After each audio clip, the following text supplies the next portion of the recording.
Hi friends, నేను మీ car dealer మళ్ళీ 24వ తారీఖు 8వ నెల 2024న నైట్ 9 గంటల సమయంలో నేను ఎక్కడ ఇస్తున్నా అనేసి చూడండి.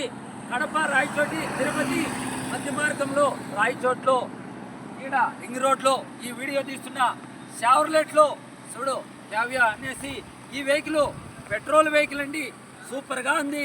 2006 ఇంకా రెన్యువల్ 2 సంవత్సరాలు ఉంది. రెడ్ కలర్ వెహికల్ వదిలితే దొరకదు. బంపర్ ఆఫర్ చూడండి, సూపర్గా ఉందండి వెహికల్. ఇటువంటి వెహికల్ దొరికేదే తక్కువ. నేను ఎక్కడ తెస్తున్నా అనేసి తిరుపతి మరి రాయచోటి కడప వీలేర్ మధ్య మార్గంలో ఈ వీడియో తీస్తున్నా. మరి ఈ ఇట్లా వెహికల్ మనకి చాలా వస్తుంటాయి. లోపల ఇంటీరియర్ చూడండి, AC working, system working, centre లాకు, రిమోటు మరి అయినా